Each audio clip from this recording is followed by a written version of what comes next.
শেষ হাদিস ইমাম সাখাবী রাদিয়াল্লাহু তাআলা তিনি বর্ণনা করছেন, শেরে খোদা আলী আমার হুজুর ইন্তেকাল করেছেন সাল্লাল্লাহু আলাইহি ওয়াসাল্লাম। শেরে খোদা আলী ভাবতেছেন অনেক দিন হলো নবীজিকে খাবে দেখি না, এ অনেক দিন কয়েকটা মুহূর্ত হতে পারে, এটা সবাই বুঝবে না। সে নবীকে দেখতে চাই কি চাই না, আওয়াজ দেনা চাই কি চাই না, নবীজির সাথে খাবে একটু দিদার হোক, দরকার আছে কি নাই? খোদার কসম করে বলছি, আমার হুজুর আমার মুস্তাফাকে যদি দেখে কবরে যেতে পারেন, কবরটা আল্লাহ নওমাতুল রুজ বাসরাত্রি বানিয়ে দিবে। আরো জোরে গভীর খেয়াল, শেরে খোদা আলীর কথা হচ্ছে কারামাল্লাহু ওয়াজহুল করিম, যাকে স্বয়ং মুস্তাফা নিজের কাঁধের মধ্যে উঠিয়েছে। আরো জোরে পড়ুন না সুবহানাল্লাহ। ভাবছেন দেখি না দুরুদে পাক পড়ছেন, প্রত্যেকদিন 112 বার দুরুদ পড়ে ইমামগণরা বলেছেন ঘুমাবার চেষ্টা করবা। তো শেরে খোদা আলী দুরুদ শরীফ পড়তেছেন, চোখ বন্ধ হয়ে গেল। এখানে দুনিয়ার চোখ বন্ধ হয়ে গেল, ওখানে কিসমতের চোখ আল্লাহ খুলে দিলেন। সুবহানাল্লাহ। কিসমতের চোখটা শুধু একমাত্র আল্লাহ খুলে। আওয়াজ দেয় না, কে খুলে? আরো জোরে, আরো জোরে, কে খুলে? কিসমতের চোখ যখন মাওলা আলীর খুলে দিলেন, দেখতেছেন আমার নবী ফজরের নামাজ পড়াচ্ছেন। সুবহানাল্লাহ। দেখেন আপনি যে ভালো বা হুজুর আমি কি আল্লাহ আল্লাহ রসুলের পথে আছি, এটা কিভাবে বুঝবো? দুইটা বিষয় আমার নবী বলেছেন, যে তুমি যে ভালো, আল্লাহ যে তোমাকে কবুল করেছে, এটা বোঝার দুইটা সিমটম বলেছেন। একটা হলো স্বপ্ন, আর একটা হলো চোখের পানি। বুঝার চেষ্টা করুন, খেয়াল রাখুন, মনোযোগ এদিক সেদিক কেন থাকবে? আমার নবীর কথা হচ্ছে, মনোযোগ আমার নবীর পিছনে, নবীজির পিছনে ইক্তেদা করেন, ঠিক কি না? উম্মত নবীর পিছনে থাকবে সব সময়। যখন নবীজি নামাজ পড়ছেন, শেরে খোদা আলী দেখছেন ফজর নামাজ আদায় করছেন, নবীজির নামাজ আদায় করছেন, সূরা তেলাওয়াত করলেন একটা, আহা সুবহানাল্লাহ। এরপর আরেকটা সূরা তেলাওয়াত করলেন, এক রাকাত হলো, দুই রাকাত হলো, ফরজ 2 রাকাত পড়ার সুযোগ হয়েছে, ফজরের নামাজ। সব সাহাবারা পিছনে দাঁড়িয়ে আছেন, মুমিন মুসলমান। সুবহানাল্লাহ। শেরে খোদা আলী স্বপ্নটা যখন দেখছেন, দেখলেন যে নামাজে ফজর যখন শেষ হলো, হুজুর দোয়া করলেন, এরপর একজন সাহাবা কিছু খেজুর নিয়ে আসলেন। খেজুর এসে আমার নবীর কদমে পেশ করলেন, ইয়া রাসূলুল্লাহ এতটুকু তোহফা এনেছি, হাদিয়া এনেছি, কবুল করে নেন। সুবহানাল্লাহ। তো নবীর আওলাদরা কখনো যাকাত ফিতরা নেন না, কিন্তু হাদিয়া নেন, এটা আমার নবীর সুন্নত।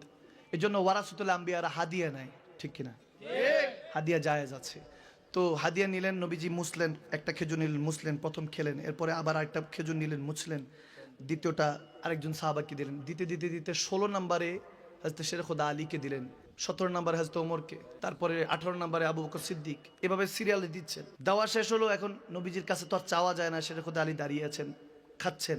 যখন খেজুরটা খাওয়া শেষ, ভাবলেন যে আরেকটা চাইবেন, এমন টাইমে আজান পড়লো, ঘুমটা ভেঙে গেল, দেখতেছে ফজরের আজান চলছে। সুবহানাল্লাহ। এবং শেরে খোদা আলী ইমাম সাহাবী, ইমাম বলছেন, সাহাবী রাহমাতুল্লাহ আলাইহি সবাই মানে, উনি বলছেন যে শেরে খোদা আলী জুবান দিয়ে বলছে যে যে খেজুরটা আমি মুখে খেয়েছি সেটার স্বাদ আমি ঘুম থেকে উঠেও পেয়েছি। তার মানে বোঝা গেল আমার নবী কাউকে যদি কিছু দেয়, সেটা জাহেরেও দেয়, বাতেনও দেয়, ঠিক কিনা? আর দেনেওয়ালা কে?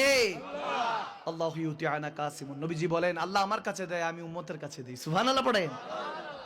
ওযু করলেন, নামাজের ফজরের জন্য চলে গেলেন, দেখতেছেন আমিরুল মুমিনিন হযরত ওমর ইবনুল খাত্তাব নামাজে ফজর আদায় করছে। সুবহানাল্লাহ। পিছনে দাঁড়িয়ে গেলেন, গভীর খেয়াল, ওমর নামাজ পড়াচ্ছেন, শেরে খোদা আলী খেয়াল করলেন সূরা ফাতিহা তেলাওয়াত শেষ, যে সূরাটা নবীজি দেখেছেন নবীজি শুরু করেছেন, সেই একই সূরা দিয়ে হযরত ওমরও শুরু করেছে। চিন্তা করলেন মনে কাকতালীয় ভাবে মিলে গিয়েছে। পরের রাকাতে যখন আবার সূরা ফাতিহা তেলাওয়াত শুরু হলো, তেলাওয়াত হচ্ছে, দেখে যে নবীজি দ্বিতীয় রাকাতে যেই সূরাটা পড়েছেন হযরত ওমর সেটাই পড়ছেন। বলে আল্লাহু আকবার। সালামটা ফিরালেন, ফিরাতে দেরি না, একজন সাহাবা রাসূল এসে হযরত আমিরুল মুমিনিন ওমরের কাছে কিছু খেজুর পেশ করলেন। বলে হুজুর আপনার জন্য এনেছি।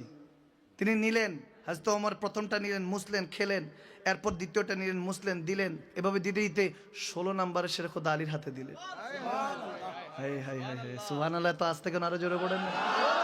শেরে খোদা আলী বলে নবীজির কাছে চাইতে পারিনি, এখন তো জাহের, এখন তো চাওয়ার সুযোগ আছে, ভাই তো আমার, ইয়ার তো দোস্তানা, যখন পেয়ার মহব্বত এরকম রিলেশন, চাইয়া বসলেন, ইয়া আমিরুল মুমিনিন ওমর ইবনুল খাত্তাব, ভাইজান আরেকটা দেন না, আরেকটা দেন না।